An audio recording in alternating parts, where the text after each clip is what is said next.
Our educational channel Law Guru Ashu Gupta presents a lecture series of all law subjects. So subscribe to study well and press the bell icon. नमस्कार दोस्तों, मैं आशु गुप्ता अपने channel law गुरु आशु गुप्ता में आप सभी का आज फिर से स्वागत करता हूं। इंपॉर्टेंट क्वेश्चंस की बात करते हुए चल रहे हैं। हर सब्जेक्ट्स के इंपॉर्टेंट क्वेश्चंस के बारे में हम बात कर रहे हैं क्योंकि एग्जामिनेशन आपके पास आ चुके हैं। तो उसी कड़ी को जारी रखते हुए आज हम बात करेंगे लेबर लॉ के बारे में। लेबर लॉ में बेसिकली बहुत सारे लेजिस्लेशन आते हैं, बहुत सारे लॉज आते हैं। अगर आप देखेंगे तो लगभग 40 से 50 लॉ यहाँ पर लेबर लॉज के अंतर्गत आते हुए दिखते हैं। लेकिन हमें हमारे अगर BLLB, LLB या LLM की बात करें तो वहां पर लॉ के छात्रों के लिए कौन कौन से उन 40-50 एक्ट्स में से ऐसे एक्ट्स इंपॉर्टेंट हैं जिन्हें पढ़कर वो एग्जाम इजीली दे सकते हैं, वही इस वीडियो के माध्यम से जानेंगे। और लगभग 8-10 एक्ट ऐसे हैं जिनके बारे में अगर आप पढ़ लेते हैं तो आप अच्छे मार्क्स से पास हो सकते हैं। तो जरूर ध्यान रखिएगा और इस वीडियो को जरूर लास्ट तक देखिएगा। और अगर अब आप इन लेबर लॉज के बारे में डिटेल में हमसे पढ़ना चाहते हैं तो हमारी ऑनलाइन लाइव क्लासेस के माध्यम से हमसे जुड़ सकते हैं। नीचे डिस्क्रिप्शन बॉक्स में हमारे कॉन्टैक्ट नंबर्स दिए गए हैं या फिर हमारी वेबसाइट पर जाकर सर्च करके हमसे मिल सकते हैं। तो चलिए चलते हैं आज के लेक्चर वीडियो की ओर। तो चलिए इंडिया में लेबर लॉ की कंडीशन पहले समझ लेते हैं थोड़ा सा। लेबर लॉ की अगर इंडिया में बात करें तो रॉयल कमीशन 1929 में रॉयल कमीशन आया, जिसके बाद development of labour laws India में शुरू किया गया, जहां पर 1933 के आसपास उसने अपनी रिपोर्ट दी। और उससे पहले अगर लेबर लॉ की बात करें तो सबसे पहला एक्ट लेबर लॉ को लेकर माना जाता है अप्रेंटिस एक्ट 1850 में बनाया गया था, जिसके बाद लगातार लेबर लॉ पे काम हुआ। लेकिन लेबर लॉ में डेवलपमेंट में इंडिया में जो तेजी आई वो आई 1929 के बाद, जब रॉयल कमीशन ने 1933 में अपनी रिपोर्ट लेबर लेजिस्लेशन के बारे में दी। अभी तक हमने देखा था कि लेबर लेजिस्लेशन जो है, लेबर लॉज जो है, वो 3 कैटेगरी में यहाँ पर दिखाए जाते थे। यानी कि ये जो जितने भी एक्ट्स 1850 से लेकर अब तक इंडिया में बने थे वो सब 3 कैटेगरी में डिवाइड होते थे। चाहे वो प्रोटेक्शन को लेकर हो, चाहे वो सोशल सिक्योरिटी को लेकर हो, या फिर किसी और चीज को लेकर। लेकिन अभी 2019 में मोदी गवर्नमेंट उसे दोबारा से रिशेड्यूल करना चाहती है और उसके रिगार्डिंग बिल भी शायद लोकसभा में आने की तैयारी में है, क्योंकि वहां पर वो 4 फेजेस में उसे डिवाइड कर दोबारा से एक तरीके से उसे रिप्लेस करना चाहती है। उसे उसमें जो जो वीकनेसेस हैं उनकी वीकनेसेस को दूर किया जा रहा है सेंट्रल गवर्नमेंट के द्वारा। और इस लेबर लॉज के प्रोविजंस पे बहुत तेजी से आजकल काम चल भी रहा है। तो लेबर लेजिस्लेशन जब भी आप पढ़ेंगे तो ये भी ध्यान रखिएगा कि आने वाले समय में सेंट्रल गवर्नमेंट इन पर क्या क्या रूलिंग्स लेकर आती है। लेकिन अगर लॉ के छात्रों की बात करूं, लॉ के स्टूडेंट्स के बारे में बात करूं, BLLB या LLB के सिलेबस के बारे में बात करूं, तो यहां पर अगर लेबर लेजिस्लेशन की बात करते हैं तो लगभग 40 से 50 एक्ट, जैसे कि मैंने पहले भी बताया, 40 से 50 एक्ट पार्लियामेंट से पास हो चुके हैं अब तक, और जो हमारे यहाँ एप्लीकेबल भी हैं। लेकिन उन्हें रिजॉल्व करके अब कम किए जाने की कोशिश सेंट्रल गवर्नमेंट की तरफ से की जा रही है और उन्हें 4 पार्ट्स में डिवाइड किया जा रहा है। चाहे वो वेजेस को लेकर हो, प्रोटेक्शन को लेकर हो, सिक्योरिटी को, सोशल सिक्योरिटी को लेकर हो, इंडस्ट्रियल रिलेशन और इंडस्ट्रियल सेफ्टी को लेकर हो। तो इस तरीके से 4 पार्ट्स में उन्हें डिवाइड करने की कोशिश की जा रही है और जो जो वीकनेसेस उनकी हैं वो रिमूव करने की कोशिश की जा रही है। लेकिन हमारे एग्जाम पेपर की दृष्टि से अगर हम देखेंगे तो हमें 40-50 एक्ट पढ़ने की जरूरत नहीं पड़ती है, क्योंकि 100 मार्क्स का पेपर आता है और ऐसा नहीं होता कि उसमें सभी एक्ट्स कवर अप हो जाए। हर यूनिवर्सिटी के सिलेबस में कुछ ऐसे एक्ट्स होते हैं जो वहां एग्जाम पेपर में पूछे जाते हैं, और वो जो एक्ट्स हैं वो हर यूनिवर्सिटी में लगभग सेम होते हैं, क्योंकि वो मेजर एक्ट्स होते हैं लेबर लेजिस्लेशन के। वही मेजर एक्ट्स के बारे में हम यहाँ डिस्कस करेंगे छोटी सी वीडियो में, ताकि आपको समझ में आ सके कि इस मेजर लेबर लॉ में आपको किस तरीके से पढ़ना है और कौन कौन से एक्ट्स ऐसे हैं जिन्हें पढ़कर आप एग्जाम पेपर में अच्छे मार्क्स ला सकते हैं, क्योंकि वहीं से ही क्वेश्चन रेज किए जा सकते हैं। और आने वाली वीडियोस में इनके बारे में बतलाऊंगा भी कि इन पर कैसे इंपॉर्टेंट क्वेश्चंस बनके आपके एग्जाम पेपर में पूछे जाते हैं। तो सबसे पहले देख लेते हैं, मैंने बताया अप्रेंटिस एक्ट से शुरुआत हुई थी 1850 से, लेकिन उसके बाद बहुत सारे एक्ट बने। लेकिन एग्जाम पेपर की दृष्टि से सबसे महत्वपूर्ण एक्ट यहाँ पर देखने को मिलता है इंडस्ट्रियल डिस्प्यूट एक्ट 1947, यानी कि औद्योगिक विवाद अधिनियम, जहां पर आप पढ़ेंगे इंडस्ट्री के बारे में, यानी कि इंडस्ट्रियल डिस्प्यूट क्या होता है और इंडस्ट्रियल डिस्प्यूट के अंतर्गत आने वाले मैटर किस तरीके से सुलझाए जाते हैं, क्या यहाँ पर ट्रिब्यूनल काम करती है, इंडस्ट्रियल कोर्ट किस तरीके से इन मैटर्स को निपटाती है, कैसे वो कोर्ट होती है, कैसे लेबर कोर्ट्स के प्रोविजंस यहाँ पर दिए गए हैं। तो सारे के सारे provisions basically industrial dispute act 1947 में रखे गए हैं और इसमें समय समय पर अमेंडमेंट भी होता रहता है। तो ये भी ध्यान रखेंगे क्योंकि सबसे मेजर एक्ट, अगर लेबर लॉ की बात करूं, लेबर लेजिस्लेशन की बात करूं, तो सबसे मेजर एक्ट माना जाता है इंडस्ट्रियल डिस्प्यूट एक्ट 1947, औद्योगिक विवाद अधिनियम। और ये मान के चलिएगा कि लगभग 30 से 40% एग्जाम पेपर यहीं से पूछा जाता है, इसी एक्ट से। तो इस एक्ट को जरूर करके जाइएगा। आने वाली वीडियोस में इनके इंपॉर्टेंट क्वेश्चंस के बारे में भी बात करेंगे। उसके बाद आता है इंडियन ट्रेड यूनियन एक्ट 1926, यानी कि भारतीय श्रमिक संघ अधिनियम, जहां पर ये बतलाया जाता है कि ट्रेड यूनियन यानी कि यूनियन की शुरुआत कैसे हुई। जब भी लेबर इंडस्ट्री में काम करती है तो आपने सुना होगा ट्रेड यूनियंस होती हैं। तो ट्रेड यूनियन किस तरीके से काम करती हैं, कैसे उन्हें चुना जाता है, किस तरीके से इलेक्ट होती हैं, या किस तरीके से ट्रेड यूनियन का रजिस्ट्रेशन किया जाता है, क्या रजिस्ट्रेशन प्रोसेस होता है, तो वो सब यहाँ पर इंडियन ट्रेड यूनियन एक्ट 1926 में दिया गया है। तो ये भी एक मेजर एक्ट माना जाता है। और उसके बाद एक एक्ट आता है फैक्ट्रीज एक्ट 1948, कारखाना अधिनियम, जो फैक्ट्री के लिए बनाया गया है। बेसिकली फैक्ट्री और इंडस्ट्री में भी आपको डिफरेंस देखने को मिलेगा कि फैक्ट्री और इंडस्ट्री में क्या डिफरेंस होता है। तो इसे जरूर समझ कर चलिएगा, क्योंकि यहां पर आप तीन चीजें देख लीजिएगा, पढ़ेंगे जब भी आप लेबर लॉ पढ़ेंगे तो तीन लोगों की हम बात करते हुए चलते हैं, एम्प्लॉयर, एम्प्लॉय और वर्कमैन। तो तीनों को अच्छे से आप समझ लीजिएगा कि एम्प्लॉयर कौन होता है, एम्प्लॉय क्या होता है और वर्कमैन क्या होता है, और खासकर एम्प्लॉय और वर्कमैन में क्या डिफरेंस होता है, और उस डिफरेंस के बेस पर इन एक्ट्स में कौन कौन से प्रोविजंस उनके वेलफेयर के लिए डाले गए हैं, चाहे वो एम्प्लॉयर के वेलफेयर की बात करते हो, चाहे वो एम्प्लॉय और वर्कमैन के वेलफेयर की बात करते हो। तो वही प्रोविजंस यहाँ पर दिए भी गए हैं। उसके बाद फैक्ट्रीज एक्ट हमने देख लिया, फैक्ट्री की बात करते हैं, जैसे इंडस्ट्रियल डिस्प्यूट एक्ट है, ऐसे यहाँ पर फैक्ट्री एक्ट 1948 कारखाना अधिनियम बतलाया गया, जो कारखाने में काम करने वाले लोग होते हैं, यानी कि इंडस्ट्री से थोड़ी छोटी इकाई जो मानी जाती है, तो उसे हम यहाँ पर देखेंगे। और अगर आप देखेंगे तो मैंने यहाँ लिखा भी है, इन तीनों ही एक्ट से लगभग 70% पेपर आपका यहाँ पर कवर अप होते हुए चलता है। तो इसे जरूर ध्यान रखेंगे और इन तीनों एक्ट्स को जरूर पढ़कर जाएंगे, ताकि आपका एग्जाम पेपर में अच्छे मार्क्स से पास हो सके।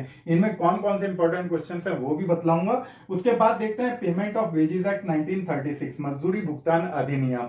सिंपल सी बात है, जब भी हम वर्कमैन की बात करेंगे तो वेजेस की बात आएगी, और वेजेस की बात आएगी तो ध्यान रखिएगा, दो तीन वर्ड आप बार बार सुनते हैं वेजेस के बारे में, जहां पर हम बात करते हैं सैलरी की, एम्प्लॉय सैलरी की बात करते हैं, रिमनरेशन की बात करते हैं, वेजेस की बात करते हैं। तो ये आपको समझना पड़ेगा कि वेजेस वर्ड कहां पर यूज हुआ है, या रिमनरेशन कहां पर यूज हुआ है, या सैलरी किसे बोलते हैं, बेसिकली वेजेस क्या होता है और सैलरी क्या होता है। तो ये सारी चीजें, और वेजेस, पेमेंट ऑफ वेजेस, किस तरीके से सैलरी या वेजेस दिए जाते हैं, तो उनके क्या क्या प्रावधान है, क्या क्या प्रोविजंस हैं, वो सब यहाँ पर पेमेंट ऑफ वेजेस एक्ट 1936 में रखे गए हैं। तो इन्हें जरूर पढ़कर जाइएगा, इस एक्ट को भी। उसके बाद आता है मिनिमम वेजेस एक्ट 1948, न्यूनतम मजदूरी अधिनियम। इसे आप नाम से ही समझ रहे होंगे कि जहां पर आप काम तो कराते हैं। देखिए हमारे यहाँ हैबियस कॉर्पस क्योंकि कॉन्स्टिट्यूशन में लागू होता था, हैबियस कॉर्पस का मतलब एक ऐसी रीट जहां पर बेगारी होती थी। जब हमारा देश आजाद हुआ तो ज्यादातर लोग बेगारी के काम करते थे, यानी कि उन्हें बंधुआ मजदूर बनाकर रखा जाता था। तो इसी वजह से यहाँ पर इस एक्ट की जरूरत पड़ी। Payment of payment of wages act और मिनिमम वेजेस एक्ट 1948 उन्हीं सबको खत्म करने के लिए लाए गए थे, ताकि वहां पर उनके जो लेबर हैं, जो लेबर क्लासेस हैं, जो लेबर का काम करते हैं लोग, लेबर वर्क करते हैं, उन्हें वहां पर प्रोटेक्शन दिया जा सके। तो उसी रिगार्डिंग यहाँ पर मिनिमम वेजेस एक्ट भी तय किया गया, यानी कि मिनिमम वेजेस हर एक की तय कर दिए गए हैं कि कितनी मिनिमम वेजेस होनी चाहिए। न्यूनतम मजदूरी, जो आप अक्सर न्यूज में सुनते भी होंगे कि न्यूनतम मजदूरी सरकार, सेंट्रल गवर्नमेंट समय समय पर तय करती रहती है कि क्या डेली वेजेस होने चाहिए लेबर क्लास के लिए। तो वहां पर उस एक्ट के बारे में क्या क्या प्रोविजंस लेबर वेजेस को लेकर हैं, वो सब यहाँ पर डाले गए हैं। तो इसे भी जरूर ध्यान रखेंगे। उसके बाद नेक्स्ट एक्ट आता है बहुत इंपॉर्टेंट, एम्प्लॉयज कंपनसेशन एक्ट 1923, यानी कि कर्मचारी प्रतिकर अधिनियम। कंपनसेशन का मतलब है कि देखिए, इससे पहले आप कुछ बुक्स में इसे वर्कमैन कंपनसेशन एक्ट 1923 के नाम से भी पढ़ेंगे। वर्कमैन और एम्प्लॉय मैंने आपको बतलाया कि दोनों में डिफरेंस है, उसे समझना बहुत जरूरी है। पहले यहाँ पर वर्कमैन कंपनसेशन एक्ट 1923 रखा गया था, लेकिन उसके बाद इस वर्ड को चेंज कर दिया गया और यहाँ एम्प्लॉयज कंपनसेशन एक्ट कर दिया गया। यानी कि पहले ये जो एक्ट था वो केवल वर्कमैन के कंपनसेशन की बात करता था, लेकिन अब एम्प्लॉयज में वर्कमैन और एम्प्लॉय दोनों को यहाँ पर कवर अप कर दिया गया है और बतलाया गया कि इन एनी केस जिस समय वो जॉब कर रहे होते हैं, जिस समय वो लेबर वर्क कर रहे होते हैं, तो वहां पर अगर कोई भी मिसहैपनिंग हो जाती है तो किस तरीके से क्या क्या कंपनसेशन प्रोविजंस काम करेंगे या किस तरीके से उन्हें मिलेंगे प्रोटेक्शन में, तो वो सब यहाँ पर एम्प्लॉइज कंपनसेशन एक्ट 1923 में रखा गया है, जिसे हिंदी में कर्मचारी प्रतिकर अधिनियम बोलते हैं। तो ये जरूर ध्यान रखेंगे, क्योंकि in case of any harm तो यहाँ पर ये उन्हें प्रोटेक्ट करते हुए दिखाई देते हैं इन फॉर्म ऑफ कंपनसेशन। उसके बाद बात करेंगे एम्प्लॉइज स्टेट इंश्योरेंस एक्ट 1948 की, कर्मचारी राज्य बीमा अधिनियम।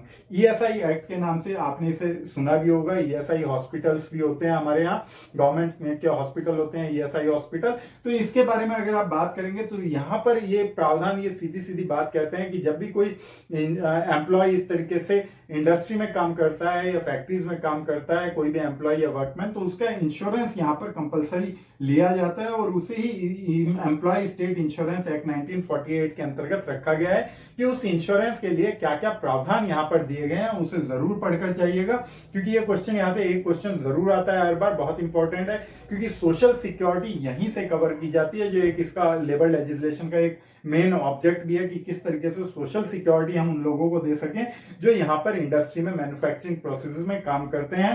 तो यहाँ पर ध्यान रख के जाइएगा कि ईएसआई हॉस्पिटल या ईएसआई इंश्योरेंस किस तरीके से किया जाता है, किस तरीके से एम्प्लॉयर उसमें पार्ट लेता है, एम्प्लॉय और वर्कमैन किस तरीके से उसमें पार्टिसिपेट करता है, और कैसे वो सारा का सारा इंश्योरेंस कवर अप किया जाता है। इंश्योरेंस की जो राशि है वो किस तरीके से यहाँ पर डिपॉजिट की जाती है, कितने रेशो में डिपॉजिट की जाती है, वो सब यहाँ ईएसआई इंश्योरेंस एक्ट 1948 में आपको पढ़ने को मिलेगा।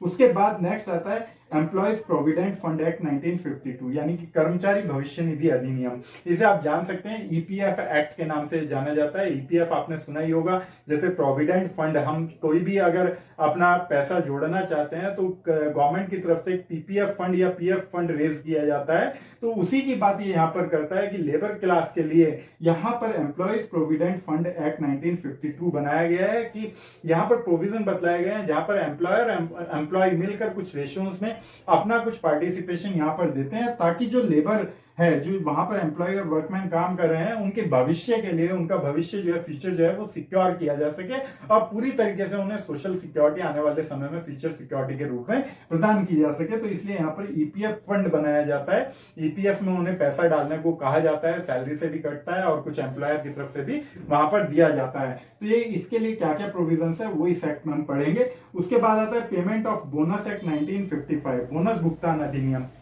इसमें बेसिकली हम पढ़ेंगे कि बोनस होता क्या है, बोनस किसे बोलते हैं और किस किस तरीके से दिया जा सकता है, कब दिया जा सकता है और क्यों दिया जाता है, ये सारी कंडीशंस यहाँ पेमेंट ऑफ बोनस एक्ट 1955 में डिफाइन की गई। हालांकि इंपॉर्टेंट, ज्यादा इंपॉर्टेंट नहीं है, लेकिन फिर भी एक आध शॉर्ट क्वेश्चन यहाँ से हर बार पेपर में बनता है। उसके बाद नेक्स्ट आता है industrial employment standing order act 1946, औद्योगिक नियोजन स्थायी आदेश अधिनियम।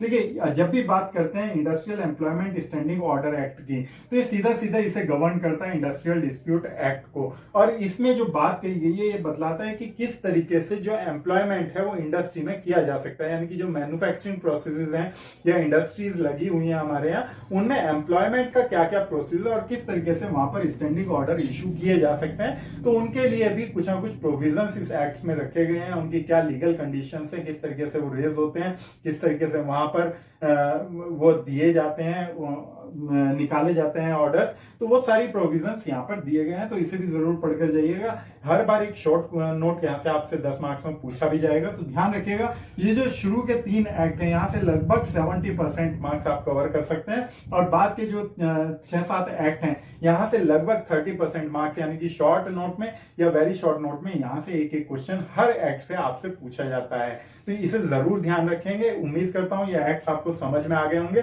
अब इन एक्ट्स में कौन कौन से ऐसे इंपॉर्टेंट क्वेश्चन है जो आपसे एग्जाम में बार बार रिपीटेबल तरीके से बार बार पूछे जाते हैं, तो वो भी आने वाली वीडियोस में हम डिस्कस करेंगे डिटेल में। तो ऐसे ही हमारे साथ बने रहिएगा, और अगर हमारे चैनल को सब्सक्राइब नहीं किया है तो सब्सक्राइब करके बेल आइकन जरूर दबा लें, ताकि हमारे आने वाली वीडियोस की नोटिफिकेशन इसी तरह आपको मिलती रहे। तो थैंक यू वेरी मच, धन्यवाद।